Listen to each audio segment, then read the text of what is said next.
આમ તો રાજકારણ એક એવું ક્ષેત્ર છે જ્યાં બહારના દુશ્મનો કરતા અંદરના મિત્રો વધુ ઘાતક સાબિત થતા હોય છે. રાજકોટના મેયર નયનાબેન પેઢડિયા સામે ગેરકાયદે બાંધકામનો વિવાદ ઉભો થયો, પણ આ માત્ર એક બાંધકામનો મુદ્દો નથી, આ એક મોટો રાજકીય ખેલ છે. સવાલ એ છે કે શું મહિલા નેતાઓને પક્ષમાં ટાર્ગેટ કરવા સરળ છે?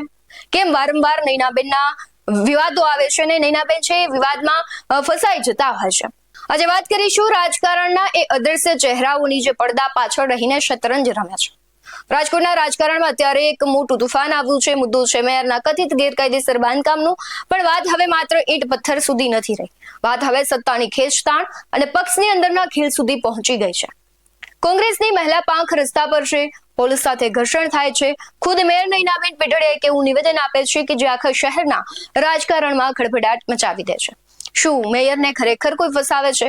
અને જો હા, તો એ ઘરના છે કે બહારના? આ સવાલો થઈ રહ્યા છે. પરંતુ રાજકોટના મેયર તરીકે નયનાબેન પેઢડિયાએ જ્યારથી ચાર્જ સંભાળ્યો છે ત્યારથી જ તેઓ કોઈને કોઈ વિવાદમાં આવ્યા છે. ક્યારેક વહીવટી નિર્ણયો હોય તો ક્યારેક અંગત બાબતો. સમગ્ર ઘટના સમજીએ તો રાજકોટના રાજકારણમાં અત્યારે ઘરનો મુદ્દો ઘરની ચર્ચા બની ગયો છે. મેયર નયનાબેન પેઢડિયાના કથિત ગેરકાયદેસર બાંધકામે વિપક્ષને બેઠું થવાનો હથિયાર આપ્યું છે. રાજકોટના મેયર નયનાબેન પેઢડિયાના પતિ એટલે કે વિનોદ પેઢડિયા દ્વારા શહેરના સામા કાંઠે સંત કબીર રોડ પર આવેલી શિવ શક્તિ સોસાયટીમાં કરવામાં આવેલો બાંધકામનો મુદ્દો ચરમસીમાએ હવે પહોંચ્યો છે.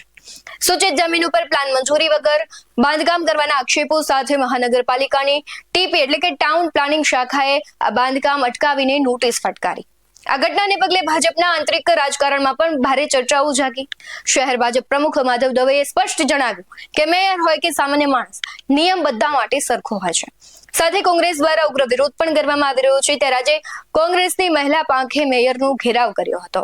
પોલીસ અને મહિલા કાર્યકરો વચ્ચે ઉગ્ર બોલાચાલીને ઝપાઝપી થઈ. કોંગ્રેસે આક્ષેપ કર્યો કે જેમના માથે શહેરના કાયદાનું પાલન કરાવવાની જવાબદારી છે તેમનું પોતાનું જ બાંધકામ ગેરકાયદેસર કેમ?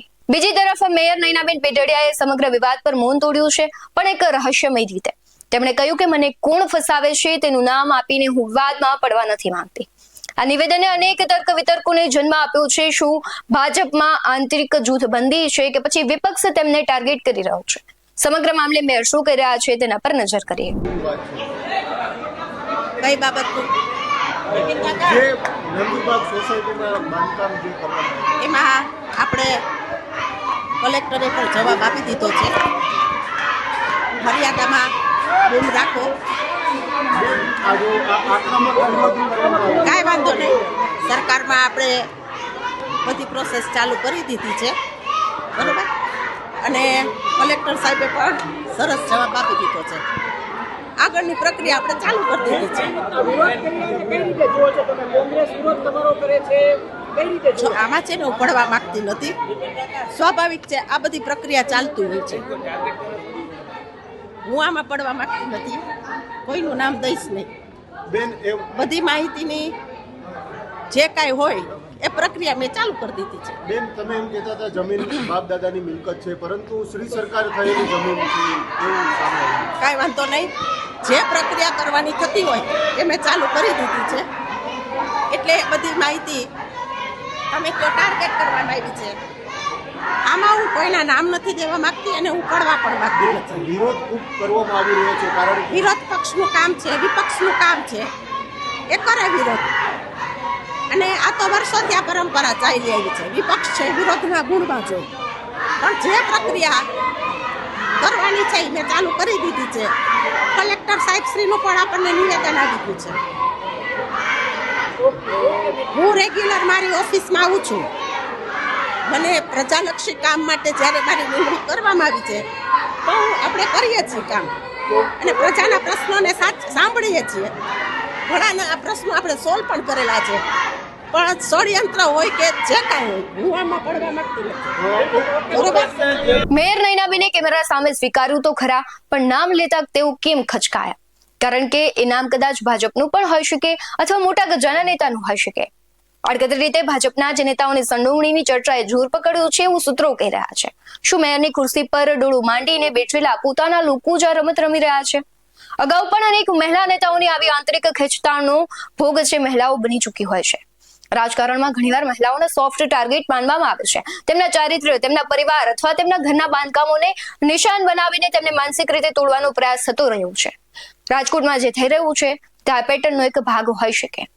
કોંગ્રેસની મહિલા પાંખ વિરોધ કરે તે લોકશાહીનો ભાગ છે, પણ એ વિરોધ માટે મસાલો પૂરો પાડનાર ચહેરો જો શાસક પક્ષનો હોય તો તે ગંભીર બાબત છે.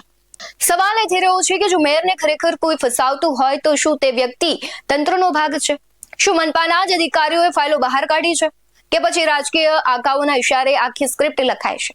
રાજકોટની જનતા અત્યારે તમાશું જોઈ રહી છે. એક બાજુ શહેરના વિકાસના કામો અટકેલા છે અને બીજી બાજુ બંગલાના વિવાદમાં આખું મનપા તંત્ર અટવાયું છે.